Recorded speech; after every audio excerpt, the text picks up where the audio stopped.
secundario con esto también. Los juristas critican la discriminación positiva incorporada en la reforma constitucional. Los expertos consideran que la inclusión del segundo punto del artículo 49 es innecesario e ineficaz. ¿Esto a qué viene? Vamos a leerlo aquí un poco, pero viene a qué. La reforma del artículo 49, el artículo 49 hablaba de que se apoyará y tal la inclusión de los disminuidos físicos. Y disminuidos, ¿Quién da de comer a periquito? Eso. JCR0137 ha donado 350 bitazos, gracias. Lo café. Muchísimas gracias, JCR, por esos 350 bits. Ahora lo leeré, ahora iré por el café, en cuanto veamos la expansión. Lo que decía que el artículo 49 de la Constitución hablaba de disminuidos físicos, y eso pues puede ser ofensivo para personas con discapacidad, ¿no? Y yo lo entiendo. Entonces está bien cambiar ese artículo 49 y dejar de hablar de disminuidos físicos para hablar de personas con discapacidad o como sea, ¿no? ¿Cuál es el problema? Que ya han aprovechado para meter la morcilla y decir que especialmente se apoyará a colectivos especialmente vulnerables, entre otros las mujeres y los niños, ¿no? Las mujeres y los niños primero, como en el Titanic. En fin, esta es la historia. Entonces, bueno, pues aprovechan para meter esta morcilla. La verdad no sirve de mucho, creo que no tiene mucha trascendencia jurídica, pero es una vez más el constitucionalizar la discriminación positiva, lo cual, en fin, yo no termino de ver claro, ¿no?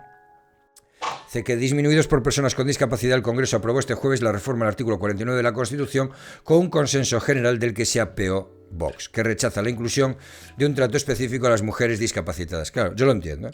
La controversia tiene su origen en el pacto alcanzado por PP y PSOE para incorporar en el precepto un segundo punto que alude a la atención particular de las necesidades específicas de las mujeres y los menores con discapacidad. Yo creo que no era necesario, ¿eh? Creo que hay patina al PP. Pero también es cierto que oponerse a eso te pone en el punto de mira directamente, ¿no? Es difícil vender que te opones a que se apoya a los menores y mujeres con discapacidad. Es muy difícil venderlo. En fin, los juristas consultados por The Objective consideran que se trata de una concesión al lenguaje y que su introducción es innecesaria e ineficaz. Tiene razón. La reforma del artículo 49 de la Constitución lleva 2 décadas en el debate político. El cambio fue impulsado por el Comité de Representantes de Personas con Discapacidad, el CERMI, en 2018, que contó con el apoyo de la entonces vicepresidenta del Gobierno, la socialista Carmen Calvo. La intención era sustituir el texto por otro más acorde a los nuevos tiempos. Este año hubo un primer intento, pero la convocatoria de elecciones impidió su tramitación. El cambio quedó en suspenso en la pasada legislatura. En esta todo hace indicar que saldrá adelante. Ahora debe aprobarlo el Senado. Ninguna formación política está en contra de modificar la redacción para sustituir el término peyorativo. Tampoco Vox, a pesar de haber votado en contra de la proposición. Hola, Consuelo. La formación que lidera Santiago Abascal ha tomado esta decisión tras advertir la inclusión de una perspectiva de género en la reforma del texto constitucional, un escenario que ha solicitado CERMI en numerosas ocasiones. El término disminuido dejará de aparecer en la Constitución, pero no será el único cambio del artículo 49. El precepto incorporará un segundo punto. Según este, los poderes públicos impulsarán las políticas que garanticen la plena autonomía personal y la inclusión social de las personas con discapacidad en entornos universalmente accesibles. Asimismo, fomentarán la participación de sus organizaciones en los términos que la ley establezca. Se atenderán particularmente las necesidades específicas de las mujeres y los menores con discapacidad. Esa última frase es la que ha generado polémica. Igor Fernández, profesor de Derecho Constitucional del CES Cardenal Cisneros, sostiene que la incorporación del segundo punto supone una discriminación positiva, algo que ya aparece en otras normas, por lo que considera innecesario. Es que tampoco tiene mucho sentido jurídico, la verdad. Me parece que sobra. No es algo grave, pues está ahí, bueno, pues lo pones, pero no tiene mucho sentido jurídico y es una vez más constitucionalizar la ideología de género, ¿no? En su opinión, el cambio no puede considerarse inconstitucional, ya que no afecta a un derecho fundamental, sino que se trata de un principio rector. En ese sentido, apuntan otros expertos que consideran que toda protección adicional podría haberse realizado por vía legislativa sin necesidad de reformar la Carta Magna. Eso es totalmente cierto. Es una concesión léxica, reconoce Fernández. El experto explica que la inclusión en el artículo 49 de una discriminación positiva, acciones dirigidas a reducir prácticas de discriminación en contra de colectivos excluidos y marginados para corregir una desigualdad, en un principio rector no tiene un efecto directo. Es que decir que una mujer es un colectivo excluido y marginado, pues no sé, ¿no? Ya que para eso se requiere un desarrollo de leyes y reglamentos específicos, por lo que no cambia nada. Fernández recuerda que existen casos en los que se ha reprobado una ley por incluir discriminación positiva. Como ejemplo, pone una sentencia del Tribunal de Justicia de la Unión Europea que en diciembre de 2019 tumbó el complemento concedido por la Seguridad Social a aquellas mujeres con una pensión de invalidez que tuviera 2 o más hijos y obligó a que se reconociera ese plus económico a los hombres que se encontraban en una situación idéntica. A mí lo que me parece ridículo es que se puedan poner de acuerdo PP y PSOE para cambiar el diccionario de sinónimos de la Constitución, habiendo reformas importantísimas que no les da la gana de aportar. Ya, bueno, pues en esto se ponen de acuerdo. Es que, ¿sabes lo que pasa? Que esto llevaba como 6 años. Esto llevaba 6 años. Y hombre, en 6 años ya les ha dado tiempo, ¿no? En ponerse de acuerdo en esto. No me parece mal. No me parece mal. O sea, es absolutamente lógico que el PSOE quiera abordar esta reforma, absolutamente lógico, y es absolutamente lógico que el PP no se oponga. Es que no se puede oponer, no entiendo, no se puede oponer, ¿no? Entonces, ¿que no es lo más importante del mundo? No lo es, desde luego que no lo es, pero bueno, es lo que hay. Raúl Canosa Usera, catedrático de Derecho Constitucional y decano de la Facultad de Derecho de la Universidad Complutense, sostiene que el cambio solo responde a concesiones que el lenguaje hace a la corrección política y lo enmarca dentro del constitucionalismo moderno. Aunque no le encanta la nueva redacción, reconoce que responde a esa línea. Si se parte de la base de que las mujeres están en situación de previa discriminación, también la estarán las mujeres discapacitadas, y lo mismo con los niños y las niñas. Claro, es que si partimos de la base de que las mujeres están discriminadas por el hecho de ser mujeres, chico, pues esto nos lleva a estas barbaridades, ¿no? No puede haber una norma constitucional inconstitucional, eso sería una norma de autorruptura de la Constitución. Esta reforma encaja con una línea del constitucionalismo moderno que tiene anclaje en el artículo 9.2 y que parte de la idea de que en la sociedad, aunque formalmente exista la igualdad jurídica, existen desigualdades materiales que subsisten y deben ser eliminadas por la acción de los poderes públicos. Ya, pero por el legislador, no por el constituyente, explica Canosa Usera, no por el legislador constitucional. José María Morales, catedrático de Derecho Constitucional de la Universidad de Sevilla, explica que la Constitución ya establece una serie de garantías para proteger estos actores, por lo que puede entenderse que la incorporación del segundo punto en el artículo 49 es ociosa y redundante.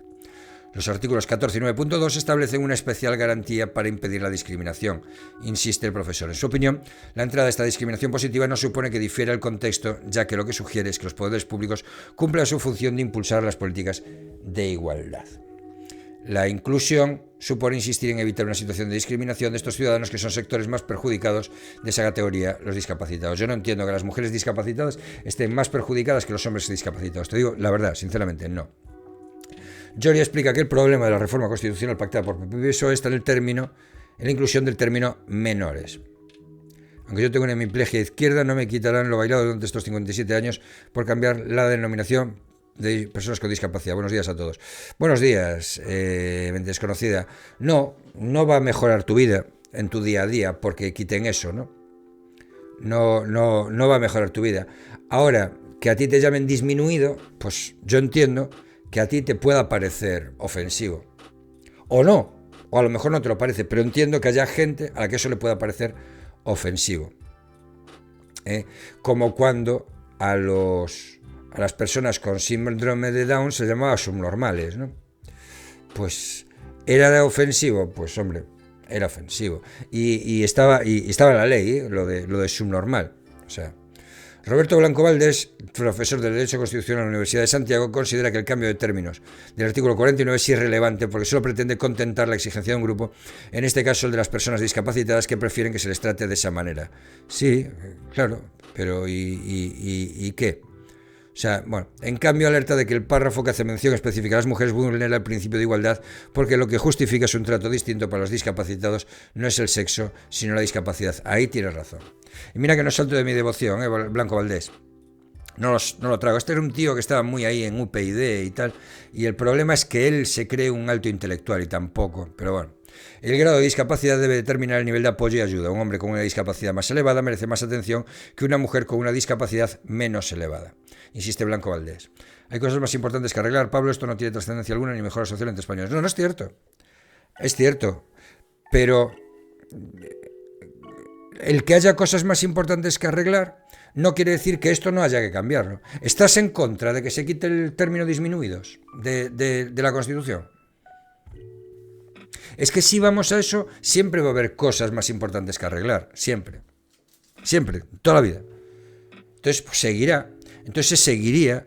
Si hay cosas más importantes que arreglar, pues se seguiría llamando subnormales a la gente con síndrome de Down y disminuidos a los discapacitados.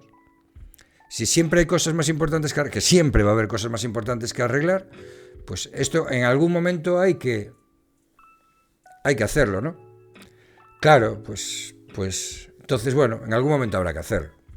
Hola Merche, hola Quilén, guapísima.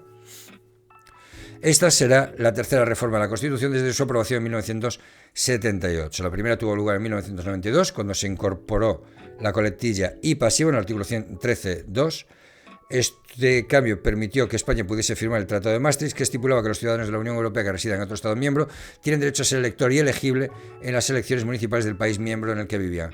El siguiente, en el 2011, modificó el artículo 135 para dar prioridad al pago de la deuda pública en los presupuestos. La modificación del 135 vino porque teníamos muchos problemas para financiarnos por el riesgo de impago de la deuda. Es decir, la gente no nos prestaba dinero porque tenía miedo a que no se lo devolviéramos.